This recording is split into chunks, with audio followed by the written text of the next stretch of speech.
on peut pas dire que je le rôde en douceur. Putain, il a 12 km, mais c'est les 12 pires kilomètres de sa vie.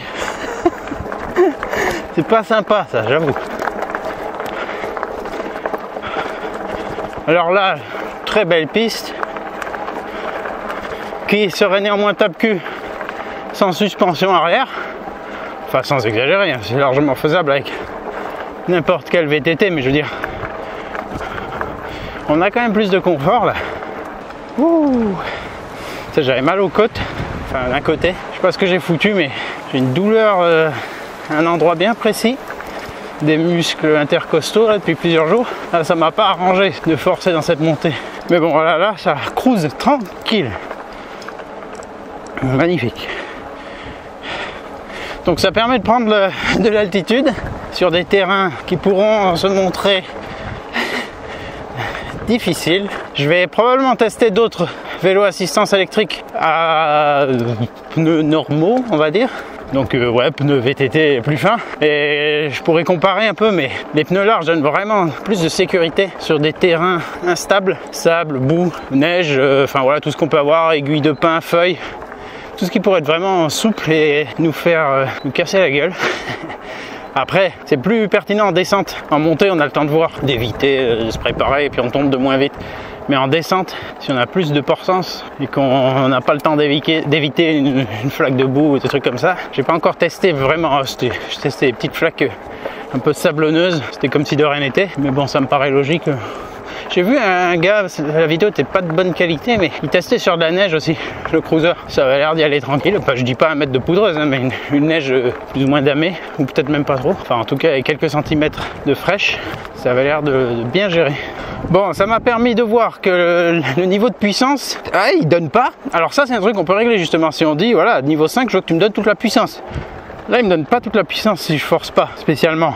Là, j'y vais cool et il est qu'à 2-3 bars. Et tout à l'heure, on a vu qu'il pouvait monter au moins à 4 bars. Je pense pas plus, là, c'était quand même le max.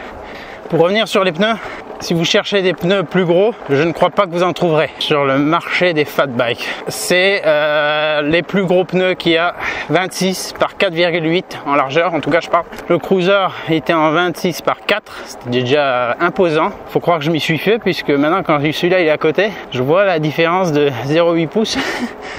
C'est dingue. Il y en a un autre que j'ai vu avec des pneus aussi larges, c'est le... comment il s'appelle? Un truc féroce au possible. Le truc il est à 8000 balles, un monstre. Le Predator, il me semble que c'était de la marque... je sais plus trop quelle marque, mais Predator quoi. Putain, je vais où là? Putain, mais c'est trop cool les chemins qu'il y a ici. Je vois pas de panneau de propriété privée, donc je pense que je peux un peu rôder. On voit bien les plantations. Alors on était dans des plantations de pin, sapin. Non, derrière moi c'est de l'épicéa, non, du pin. Plus bas c'était du Douglas. Et là on est dans du hêtre, petite hêtraie. Allez, allons par là-bas.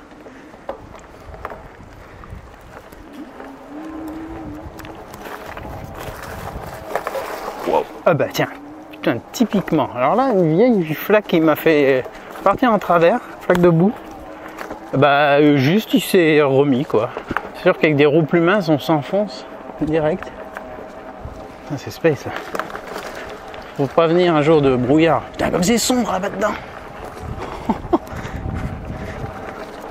Puis d'un coup c'est dégagé. Parc éolien. Oh là là, mais il y a de quoi explorer. Oh là là. Merveilleux. L'autre vélo dont je vous parle, c'était quelque chose Mad Bikes. Stalker. Ouais, Stalker, c'est ça. Stalker Mad Bikes et le Predator. Non, pas le Predator. Predator, il a une gueule trop chelou. Ça a l'air d'être un monstre. Mais c'était le Carnivore. Voilà. Stalker Carnivore. Le truc, il est à peu près 8000 balles. Et il a des pneus de 26 par 4,8 comme celui-ci. Sinon, j'en ai pas trouvé d'autres.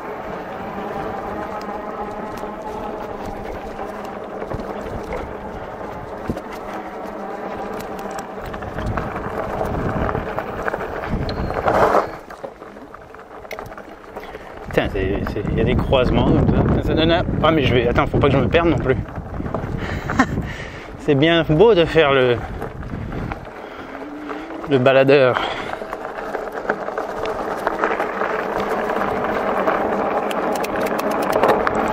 Putain, alors là, si on se met en mode débridé, on trace à 40 ici, ça va être bien sympa. Déjà là, à 26, ça le fait nickel.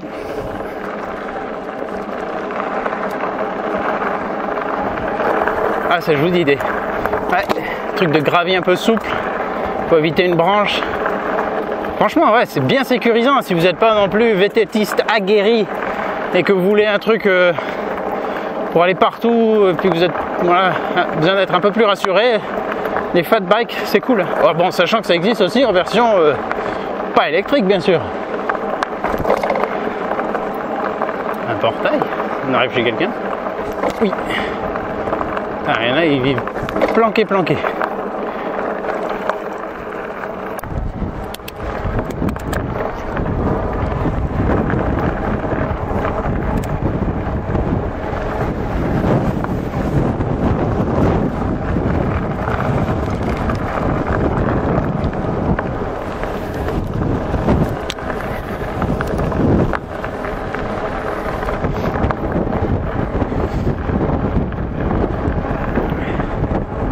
Il y a un vent de folie, mais je vois les Pyrénées à droite.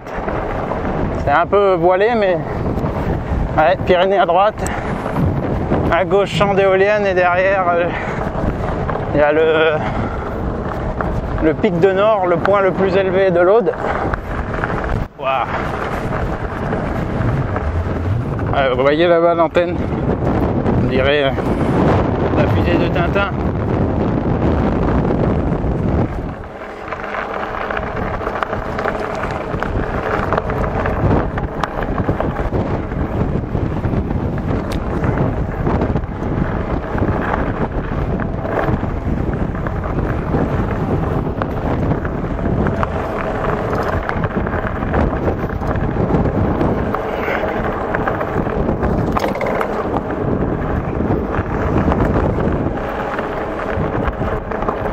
Je pense que je vais faire une boucle, ça va revenir.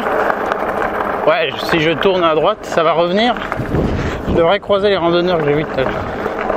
Ah bah tiens, petit bivouac, c'est pas mal pour ça. Je vais aller par là.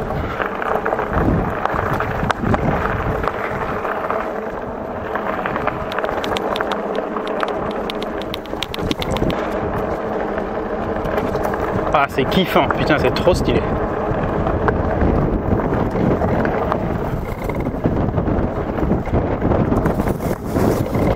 Ah ouais, non, mais la suspension arrière, ça fait tout. Enfin, sur ce genre de route, ça fait vraiment tout.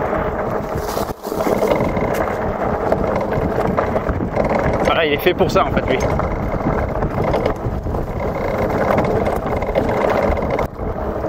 Ah non, je suis pas passé pile au même endroit. Je pensais que j'allais revenir d'ailleurs. Après, il y a des pistes totalement freestyle, plus boueuses et tout. Ouais, il y aura de quoi faire plein de tests. Bon, au moins, je sais que je suis revenu par là. Haha, trop bien! Ouais, il y a juste la béquille qui fait un peu du bruit. Bon, quand même vite fait de prendre beaucoup de vitesse. Beaucoup, selon mon habitude. Hein. Et là, comme on a plein de contrastes avec les pinces, ça fait stromboscope. Faut pas être épileptique. Voilà, sans pédaler. 45 sur la piste. Je régule un peu parce que j'ai pas envie de me péter la gueule si d'un coup il y a une ornière.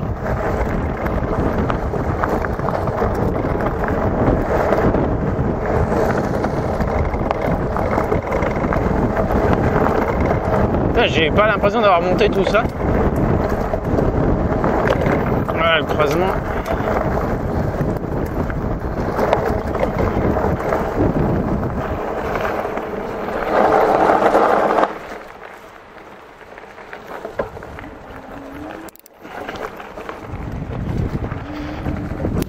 venir voir sa trace. Toujours. Et la prolonger.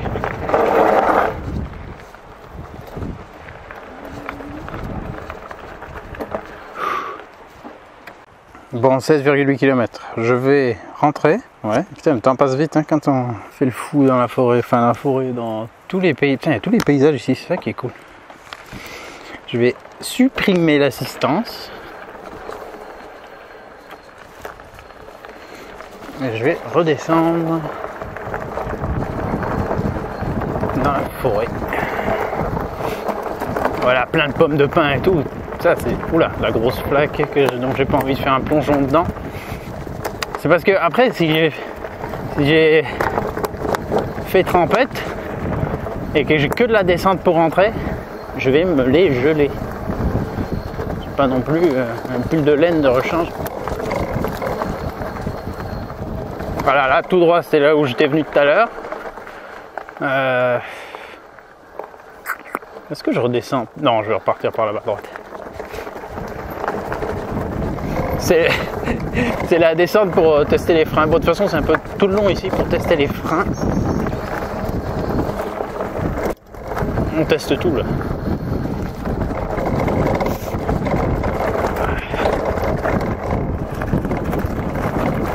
Ah, je passe au milieu là ou pas? Ouais, assistance, assistance, assistance, alerte. C'est possible que j'ai le dos pourri quand même, parce qu'il y a zéro garde-boue. Mais c'est ce que j'aime bien aussi avec celui-ci, le look totalement off-road brut quoi. T'as envie de montrer à tes voisins que quand tu reviens t'es plein de boue quoi. Une branche. Ah, typiquement le genre de truc qui peut te faire te péter la gueule si la roue elle se met à grinder dessus. Les genêts pour se fouetter la gueule, un ours en colère qui te griffe au passage, gauche. Ah, ils sont passés, du coup il y a plein de débris, il y a eu des abattages. Et le poids du bestiau nous entraîne rapidement.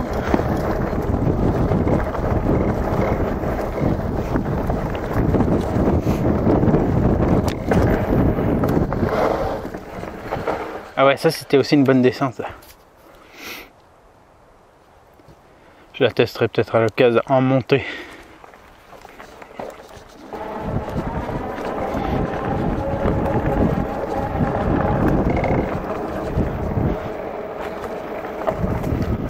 Ah, c'est quand même un autre monde ça.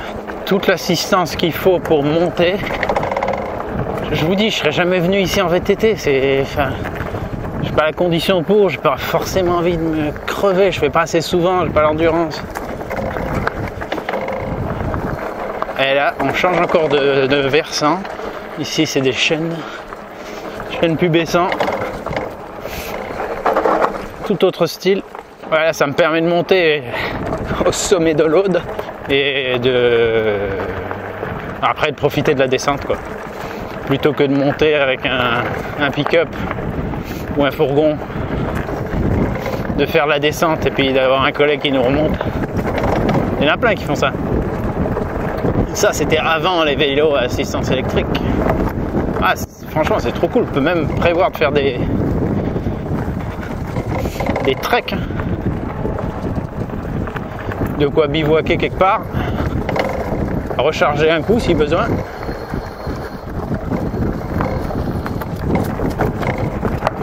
Et voilà, on revient vers où j'étais.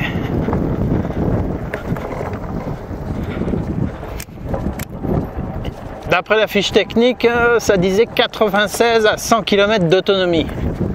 Si c'est 96, mais c'est un truc de fou. Hein. J'ai des doutes là-dessus. On verra, parce que je ferai le test d'autonomie aussi. Enfin, ça commence, ça y participe. On est à 18 là. La batterie, je n'en ai pas parlé, mais c'est une 48 volts, 20 ampères heure, donc 960 Wh.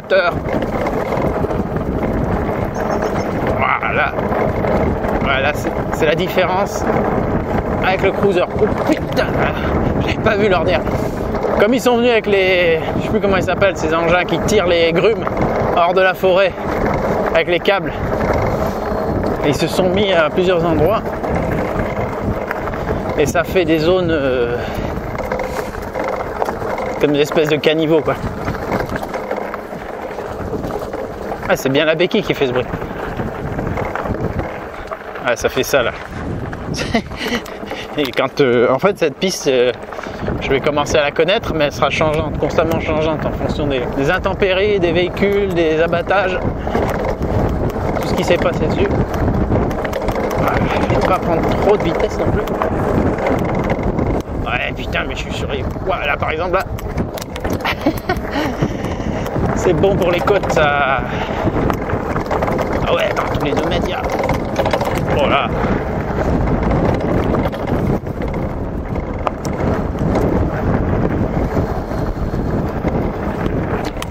Petit saut.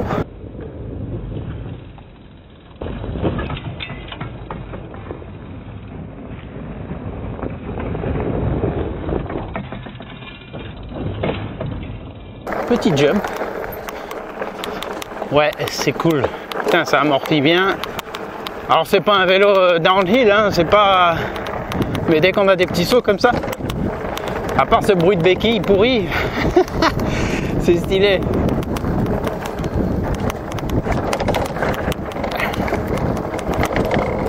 Ah ouais, alors soit il faut, je sais pas, y mettre un truc pour qu'elle reste bien fixe. Ah ouais, je peux peut-être mettre ça. Une espèce de loquet. Un verrou pour pas qu'elle rebondisse.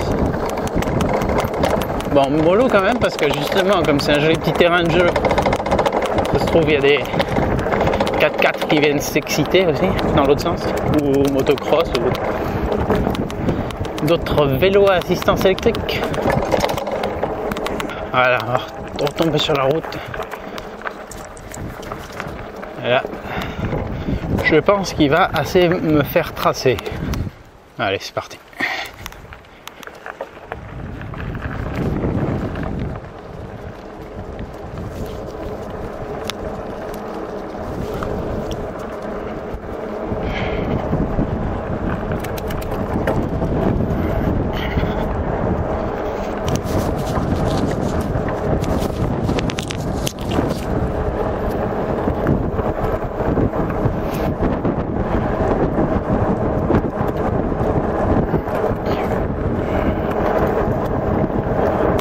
Les pneus, ça va être la chose la plus bruyante, à part la béquille.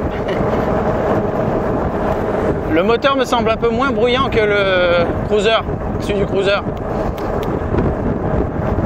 Peut-être c'est leur amélioration technique là qui fait ça. Et je sais plus si je l'ai dit, mais il fait 6 Nm de plus aussi. Il fait 86 Nm au lieu de 80. Mais dans l'état actuel, il est moins démonstratif. Donc je sens que je vais devoir un peu débrider tout ça. Affiner, déjà affiner, et après je testerai aussi un débridage.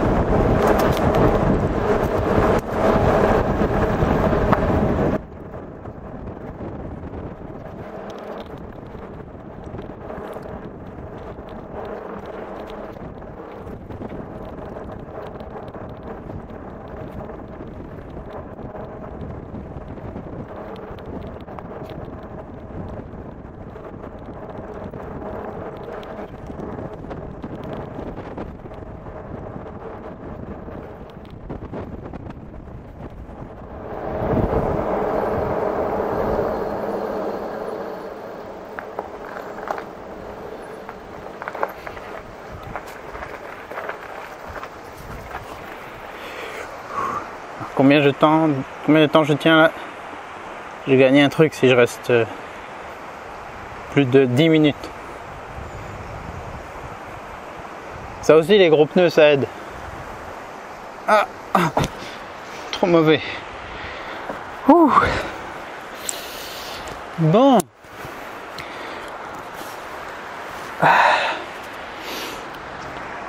C'était bien cette descente. Mais j'ai dû pédaler tellement il y avait de vent parfois. Et limite, j'avais l'assistance. Des fois, à 25, il fallait que je pédale. Qu'est-ce que j'ai fait en vitesse max? 45,2. J'avais fait... Bah là, j'ai pas cherché à faire un max. Mais donc là, 45,2. Je sais même pas à quel moment. Ça se trouve, c'était dans une des pistes, là, après les éoliennes. Vitesse moyenne, 20,3 km/h. C'est pas difficile, on est assisté. Et j'ai fait 25,6 km. Alors ça, c'est génial, ça me sauve la vie avec la caméra. Je sais pas du tout si les autres vélos électriques d'autres marques ont ça. Mais vu qu'il tient plus la charge, si j'ai pas ça, je suis comme un con. Ou il faudrait que j'ai une power bank dans le sac à dos, par exemple, relié avec le câble. Voilà, mais ça m'arrange mieux si ça prend sur le vélo. Toujours 5 bars à l'afficheur. On verra bien ce que ça donne. Hein. Alors, conclusion à chaud sur cette première expérience avec ce Imiway Cobra. Ah, les poignées, j'en ai pas parlé. Elles sont super confortables. Un grip irréprochable. Comme je l'avais dit dans la vidéo de l'assemblage du vélo, elles sont en caoutchouc, elles sont pas en simili-cuir comme sur le Cruiser et d'autres modèles moins typés hors piste. Donc là, c'est totalement adapté. Ça va être facile à nettoyer aussi si on les pourrit complètement. Ça va être beaucoup plus durable. Les freins en rodage, donc pour l'instant, ils ont un mordant correct. J'ai pas beaucoup de références, mais voilà. Ça fait le job, on se sent en sécurité, ça a l'air de freiner comme il faut. Après moi je suis toujours assez prudent sur les freinages, comme en bagnole, je fais souvent des freinages en plusieurs phases. Je fais jamais des longs freinages type essayons de glacer les plaquettes ou de faire chauffer tout le bordel. Je suis plutôt voilà, du genre à mordre pour casser la vitesse et puis après, enfin bref c'est mon truc. Et du coup je fais pareil avec le vélo. J'ai jamais de souci de freinage en faisant comme ça. Réactivité, enfin c'est plus la sensation que la réactivité. Ouais, c'est un peu plus réactif avec l'hydraulique, pas non plus radicalement différent, mais c'est vrai que je préfère la sensation. Pour l'entretien, ça risque d'être peut-être un peu plus compliqué, mais j'en sais rien. Les suspensions, j'ai rien touché. Au réglage d'origine, on peut bloquer la fourche avant, ça c'est sûr. J'ai pas touché le preload, donc la précharge. La suspension arrière, franchement agréable. On voit qu'elle s'est enfoncée jusque là. Donc là, par exemple, je le remonte. La prochaine balade, je verrai jusqu'où j'étais descendu. Donc là, je ne sais pas exactement quelle est sa course, si c'est jusqu'en bas. Bon, de toute façon, c'est jamais bon d'arriver en butée d'amortisseur. C'est même pas bon du tout. Mais ça l'a fait. Bon, c'est un petit peu sali. Je ne sais pas dans quel état j'ai le cul. Je verrai ça en me dessapant. Un petit peu à l'arrière du siège. Voilà. Voilà. Sur l'avant. Cette zone elle est plus pourrie, ça a l'air d'être facile à rincer, nettoyer. Les pneus franchement kiffants, un peu bruyant mais bon c'est le genre de truc que je m'en tape. Mais c'était un régal, autant sur route que sur piste, mais sur piste on le sent vraiment bien, on se sent en sécurité, on a envie d'y aller, on est bien quoi, ça tout de suite c'est plus mince. Un peu plus risqué entre guillemets. Genre, je suis en train de dire que depuis des décennies, les gens ils prennent des risques inconsidérés. Non, mais c'est vraiment, ça apporte vraiment un plus. De toute façon, si vous avez testé, je pense que vous ressentirez la même chose que moi. L'éclairage, là, je l'ai pas testé, j'ai pas eu besoin. Comme l'avait dit Lunaris dans ses vidéos, ouais, les amortisseurs avant, en tout cas, quand ils sont neufs, larguent toujours de la graisse. Donc ça, je vais l'essuyer. Certainement un petit surplus. Après, ça va se réguler. Ici. On a une valve shredder et alors c'est pas explicité dans le mode d'emploi. Par contre cette pièce se trouve facilement, cet amortisseur, ce modèle exact. Et si j'ouvre ça, normalement je peux, c'est la précharge aussi, comme ici. Mais on le fait avec de l'air. Donc j'y ai pas touché parce que j'ai aucune idée quelle quantité, quelle pression mettre. Mais on peut faire un réglage à ce niveau, donc avec de l'air comprimé. Là, je vous remonte juste l'afficheur pour attester du premier kilométrage. Donc si c'est bien minimum, enfin 96 à 110 l'autonomie, il va falloir que je fasse du vélo un peu plus fréquemment. Quand on appuie sur I, on défile voilà, dans Trip. Donc ça c'était ce coup-ci. Combien de ride time, c'est le temps de pédalage, de balade. Sauf que là, c'est revenu à 0 parce que ça s'est éteint. Donc à chaque fois que ça s'éteint, ça va revenir à 0. Vitesse max, ça se réinitialise aussi, vitesse moyenne. Donc à chaque fois qu'il s'éteint, ça se réinitialise, visiblement. Il va falloir que je travaille un peu sur les réglages. Parce que la sensation est vraiment quand même différente. Je vous dis, j'ai l'impression qu'il assiste moins que le cruiser. Après, bon, je suis allé quand même assez loin, je fais quand même beaucoup de montées, mais la sensation était différente. Bon, donc cette suspension arrière, j'ai trouvé vraiment agréable et c'est vraiment ce qu'il faut pour ce genre de terrain. Sinon, c'est tape-cul. Pour l'instant, les bémols que je peux énoncer. Sur certains virages, j'ai l'impression que la chaîne touchait un peu le pneu.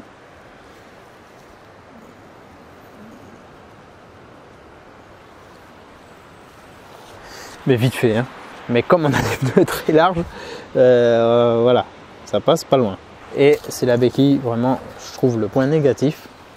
C'est pratique de l'avoir, mais voilà, ça fait ça quand on est sur les bosses. Un peu latéralement et verticalement.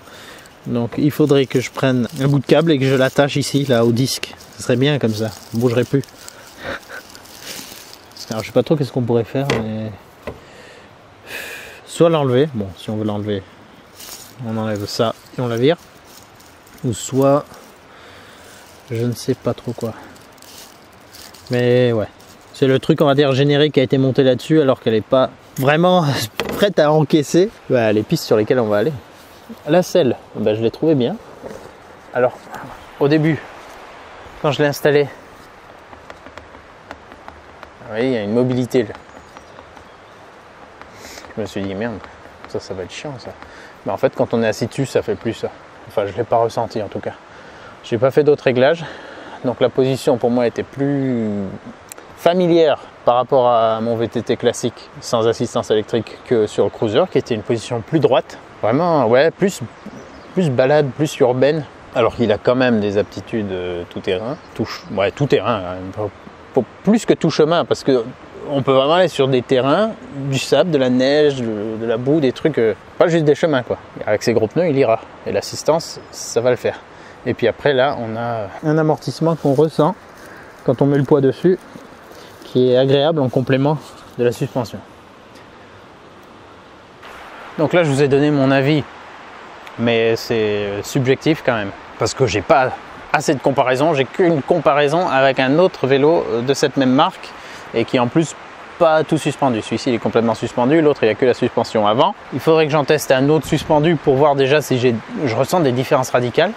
Mais sur cette balade, c'était vraiment kiffant. Alors vraiment trop stylé. L'assistance électrique permet d'aller beaucoup plus loin, beaucoup plus haut, puisqu'on ne galère pas.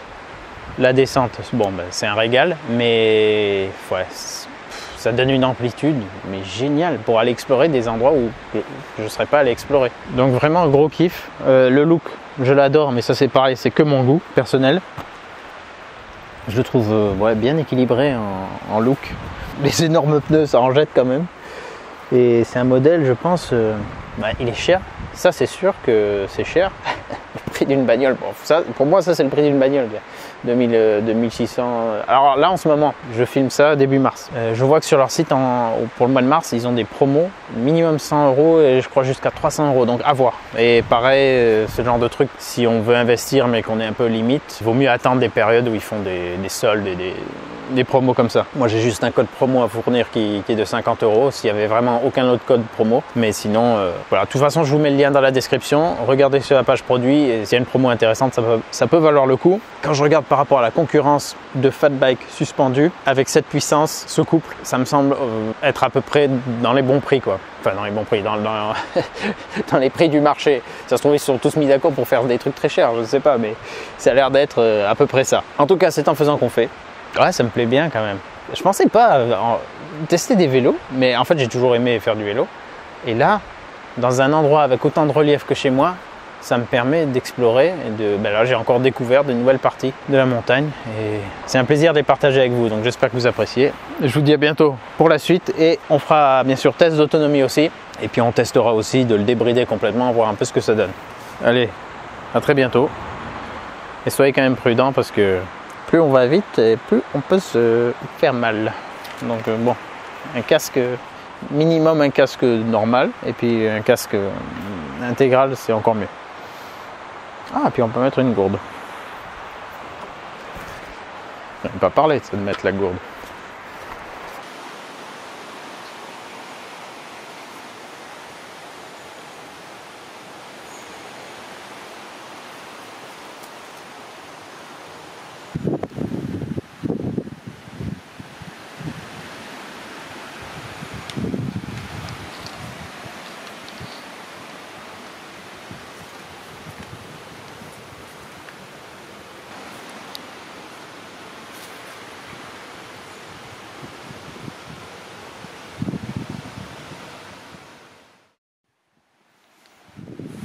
Après un rapide rinçage, c'est encore mieux.